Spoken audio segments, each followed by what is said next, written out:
So talking to Dante Thornton yesterday, and if you haven't heard that interview, go back and listen to it because, what a fantastic young kid. The days of transfers and junior college players being antisocial, potentially troublesome are over in my mind. I've officially put that to bed. I've heard nothing but great things about him. I give Josh Heupel credit for recruiting those guys. But one of the things that Dante Thornton said, and it was talked about at the press conference when Nico met with the media as well, is how deep the receiver room is. Now, here is what has worked to this point. 3 receivers that play 90% of the time, unless one gets hurt.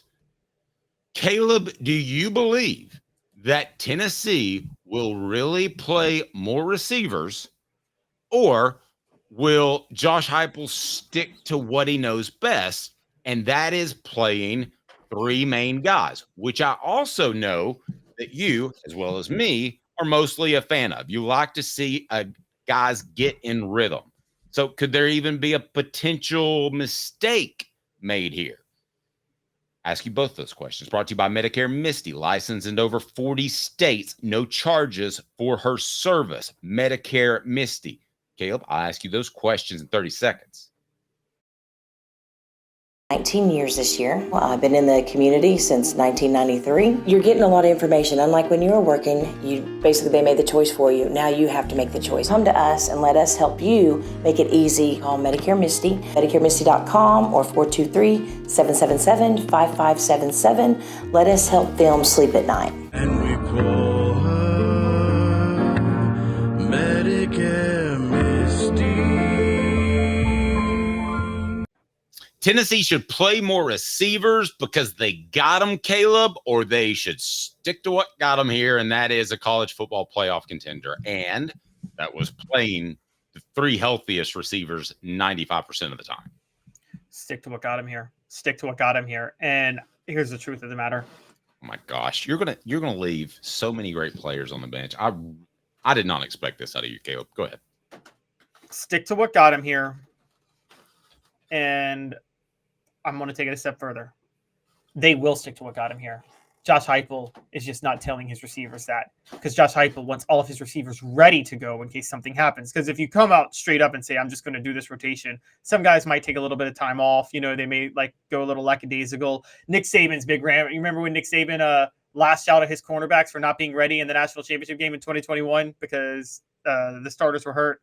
So, yeah, no. You stick to what you dance with who brung you, and you stick to what got you there. And that is, you do a 3-man rotation. I don't care how deep you are. I don't care how loaded you are, receiver. You don't really mean if you mean a 3-man go-to, basically. Yes, 3-man go-to. Okay. Yeah. And I know you say you're going to leave so many good players on the bench. Well, Dave, if you have 2 5-star quarterbacks, you're going to have to leave one of them on the bench too. Sometimes you got to leave people on the bench. Sorry. That's football. That's not fair. I mean, quarterback. That's absolutely fair. Quarterback is the one position you have to do that. Listen, I think that your 3 receivers are going to be McCoy, Thornton, Squirrel. And I think Tennessee made a big mistake last year trying to force Dante Thornton into the slot position. And we discussed that. It was complicated. He lost his mojo, lost some of his confidence.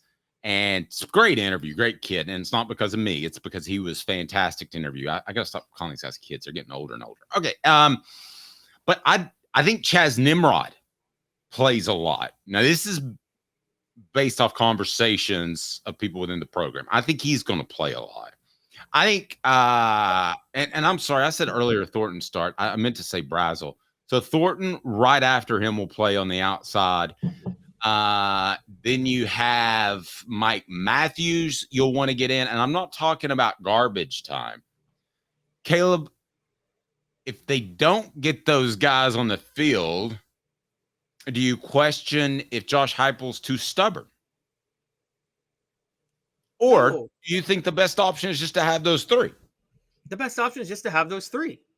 I think what Josh Heupel is doing now is giving them all first-team reps because he wants them all ready to go. but then he's going to just have 3 on the field when the fall comes, because that's how you work this. Okay. If you have a roster in basketball that can go 10 deep, well, you still only play 5 on the court at the same time. I'm sorry. Tennessee's best with a shortened receiver rotation, and not just Tennessee. Unless you're running the air raid 90% of the time, your offense works best when you shorten the rotation. Dave, when Amari Cooper had the year he had in 2014, when Lane Kiffin and Nick Saban restructured the offense, you don't think there were a ton of 5-stars on that Alabama team that were at receiver? You don't think they were as talented at receiver then as Tennessee is now at receiver? But you bring up a good point. They had to sit the bench, and we basically knew Alabama's skill positions led by Bryce Young that year because they had all sat the bench primarily. I would say we did an okay job of working them in, but they were largely inexperienced at the skill positions the year Bryce Young took over. They were. And so I think you go with your shortened rotation. This is how it is. If you are loaded where you want to be loaded, sometimes you have to let your top elite players ride the bench. I think, and I'll be honest, I'm going to say this from the other side. I think Jordan Ross is too good to keep on the bench. I think Jordan Ross is I'm right about this. I know you've talked to some people. Jordan Ross, everybody's in love with as the 5-star edge rusher for Tennessee. Yes. But guess what? You got James Pierce. Sorry, Jordan Ross, you're going to have to wait. You're going to have to wait to play for a year, because as good as you are, I wouldn't take reps away from James Pierce, the best edge rusher on this team, just because this guy's too talented for me not to use. Okay, he's not too talented for you not to use if you have somebody more talented to use above him. Okay, so Tennessee's top 3 receivers are Brazel, McCoy, and Squirrel. I misspoke earlier to clarify. But let me ask you, out of those 3, if you have to get somebody on the field, who is it? Because I'm going to ask that question on our YouTube page as our poll question, brought to you today by our good friends at the Hemp House. But if you do have to force a guy on the field, is it Matthews? I think it's Matthews, because I think Mike Matthews is a rare talent. I think Mike Matthews he's not as physical as Brew McCoy. And I told you this last week. I'm not drawing this comparison that these are these guys, but what I am saying is if Brew McCoy is like Larry Fitzgerald, Mike Matthews is Randy Moss. Oh, okay. You're not okay. I want to clarify. You're not making okay of 2 of the most physically gifted receivers in the history of football. I'm saying the style of play is more. Mike Matthews is more fluid, more of an. Is going to just make acrobatic plays all the time. And you know this, Dave. Did I get Larry Fitzgerald right? He's more of a physical, like, imposes physical will receiver, wasn't he? Yes. A couple notes. Hoghead said Squirrel is really good, but maybe overrated. This is a big year for Squirrel White, right? Guys, Squirrel White's not overrated. I'm just going to tell you that right now. We talked about just Dante Thornton, them trying to force him into the slot. That's a major indictment of the coaches in 2 ways, because it wasn't just them trying to force Dante Thornton into the slot. They forced Squirrel White to play out of position a lot last year and didn't have faith in him. And he still led the team in receiving. I mean, Squirrel White has been getting so much disrespect from his coaches when he's consistently performed. And I just think you talk about falling in love with Joe Milton's arm, Dave. I think people look at Squirrel White's size and have a hard time believing he can be that good. True. And you're right. Tennessee's coaches, as good as we think they are, I don't think they handled the receiver position well last year. And that's not just based off my conversation with Dante Thornton, but the fact that he admitted he was confused by having to play slot. Now, maybe the coaches were ahead of the curve, because now there are times where they may shift and he'll go into slot, but he's primarily, what he told me, he's going to play outside receiver. But there are going to be times he shifts in there, so he now knows that position. So maybe the mad scientist, it works out in 2024, which you and I agree are the season that they're really pushing for, and don't think they this plotted. Sorry, what? No, go ahead. A lot of what they did last year was plotting for 2024, guys. They weren't going to sacrifice this year for Okay, so you think they forced slot on Dante so that because they knew he could play outside because he's so physically gifted, but they forced that on him a bit so that he would know both positions? Is it that orchestrated a year before 2024? You're convincing me. You're convincing Yeah, me I'm that they were. convincing me too. I mean, I think they did a lot of that last year. Look, here's the thing about Tennessee, and I think you know this within the program, and just look at the play calling they had last year in a lot of games. Josh Heupel's entire philosophy was keep the program afloat to where 2022 doesn't look like a total fluke, right? That was all he wanted to do. Yes. And he kept it afloat. 9-4 is not what you expect after going 11-2. It's a letdown, but 9-4, going 9-4 after going 11-2 isn't like oh my gosh, what's wrong with the program? That was a fluke. He kept it afloat to not mess up his recruiting, and then he could plot all in on 2024. Somebody asked me if I could feel confidence oozing from Dante Thornton. I guess it wouldn't be confidence, and the first word that came to my mind was contentment. That's not the right one either, because you're happy with where you are.